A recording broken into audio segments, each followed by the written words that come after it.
حضور نے ارشاد فرمایا آیات المنافق ثلاثن، منافق کی علامتیں تین ہیں۔ جس شخص کے اندر یہ علامات ہوں تو وہ اس نیت سے سنیں کہ آج ابھی اسی وقت میں یہ مصمم عزم کرتا ہوں کہ اپنے سے کھرچ دوں گا ان چیزوں کو، اور اپنے من کو، اپنے اندر کو، اپنے باطن کو ان غلاظتوں سے پاک کروں گا۔ اور عملی موضوعات پہ بات کرنے کا میرا مقصود بھی یہی ہوتا ہے کہ ہماری زندگی میں، سب سے پہلے اپنی زندگی میں اور پھر میرے ملنے والوں کی زندگی کے اندر عملی طور پہ تبدیلی پیدا ہو۔ تو اس نیت کے ساتھ جب آپ سنیں گے تو اللہ برکت کرے گا۔ تو سنیے رسول رحمت نے ارشاد فرمایا صلی اللہ علیہ وآلہ وسلم نے کہ منافق کی نشانیاں تین ہیں۔ ان میں سے ایک اذا حدث کذب، جب وہ بولتا ہے تو جھوٹ بولتا ہے۔ یہ منافق کی علامتوں میں سے ایک علامت ہے کہ اس کی زبان جھوٹ کی عادی ہوتی ہے۔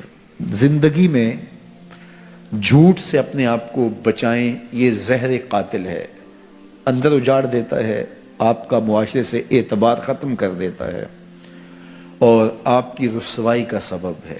دوسرا ارشاد فرمایا وَإِذَا وَعَدَ أَخْلَفَ، جب وہ وعدہ کرتا ہے تو وعدہ خلافی کرتا ہے۔ یہ منافق کی علامت ہے کہ وہ وعدہ پورا نہیں کرتا۔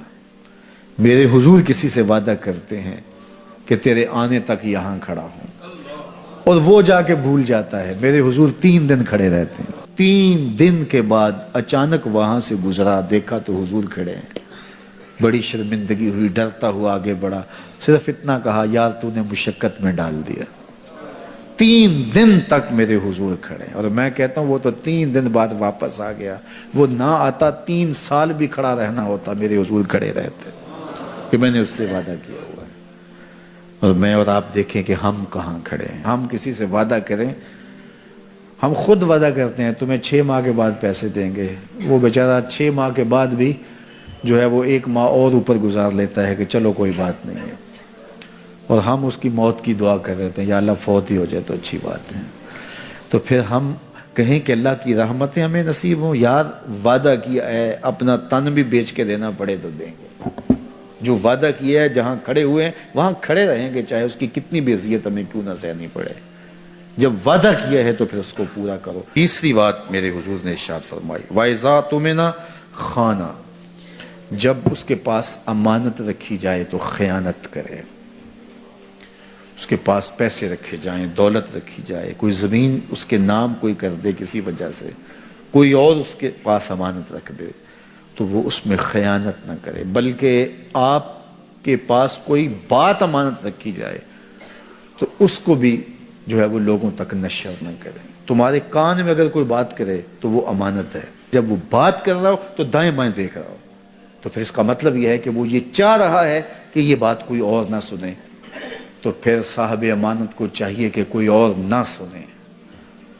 یہ امانت ہے اور اس امانت کو پورا کیا جائے۔ اور چوتھی علامت یہ ارشاد فرمائی منافق جب کسی سے لڑ پڑتا ہے تو گالیاں دیتا ہے۔ ہمارے دین نے ہمیں گالی دینے سے روکا ہے۔ اپنی زبان کی پاکیزگی اور اپنی زبان کی طہارت کا سامان کیجیے۔ آپ کسی بھی حالت میں ہوں، آپ کے اوپر کوئی کتنی بھی زیادتی کر رہا ہو، آپ کو کوئی تھپڑ بھی مار رہا ہو تو آپ اس کا مقابلہ ضرور کریں، لیکن آپ کی زبان گندی نہیں ہونی چاہیے۔ یہ غصے کے وقت ہی تو انسان کا پتہ چلتا ہے۔ ظفر سے آدمی نہ جانیے، چاہے جتنا بھی ہو صاحب فہم و ذکا، جسے عیش میں یاد خدا نہ رہی، جسے تیش میں خوف خدا نہ رہا۔